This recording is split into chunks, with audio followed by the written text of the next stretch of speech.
and all copyrighted, trademarked, registered, or restricted phrases or conglomeration of words remain the intellectual property of their respective owners. The author makes no claims of ownership over said words, phrases, or other conglomerations of text, except where such words are uniquely aggregated into new copyrightable, trademarkable, or restrictable arrangements, including aggregations of words within the terms of service, chapter text, and acknowledgments. Such arrangements are recognized as the unique property of the author and may only be spoken aloud in combination at or above market price, as jointly set by the rights holder, his agency, and word market resources. Text in all caps is for legal emphasis only. Capitalized text shall not be construed as loud or irate beyond the extent that such an interpretation might provide appropriate prominence to the capitalized section. This agreement is governed by the laws of the United States of America East, excluding its conflicts of law provisions. You agree to submit to the personal and exclusive jurisdiction of the court or courts selected at the discretion of the Commander-in-Chief Justice, or his assigns, to resolve any dispute or claim arising from this agreement. If A. You are not a U.S.E. citizen, B. You do not reside in the U.S.C., or C.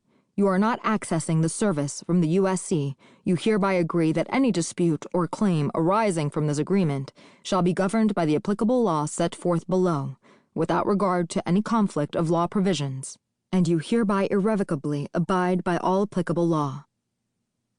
Other than as expressly set out in these terms or additional terms, neither the author nor publisher make any specific guarantees about the content of this material, errors or omissions presented inside.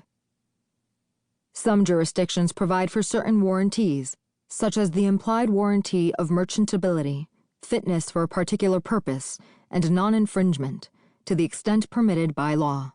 We exclude all warranties. Sponsored by Agropollination, Maibach, Wheatlock, Rock Cola, Honey, Nanolion, Pamvax, OIO, Harlequin Teen. Speaks, 99 cents. I sat with Margot and Henry on the rooftop of Tompkins Tower, looking toward the smoldering remains of the Butchers and Rog building at the center of our city.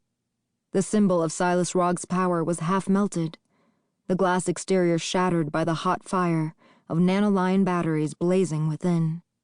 Curved metal shards bent outward from the edifice like spiraling tendrils.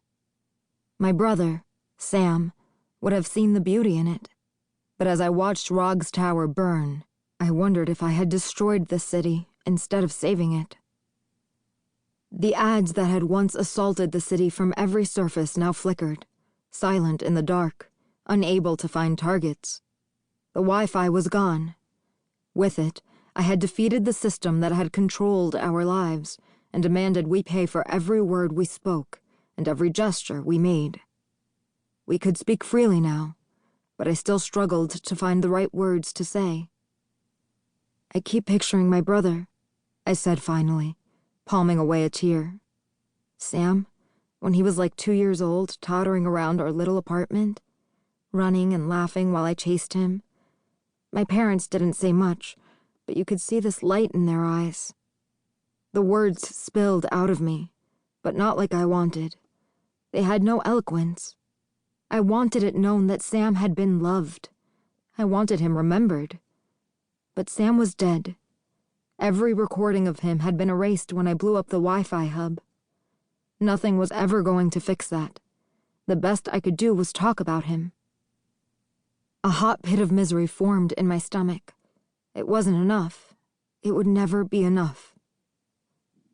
I miss him, I sobbed, half in anger and half in despair.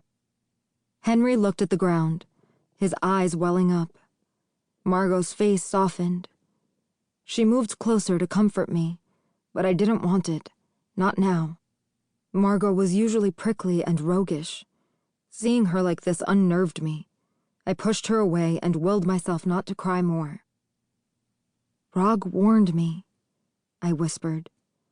He said this would happen, but I destroyed it.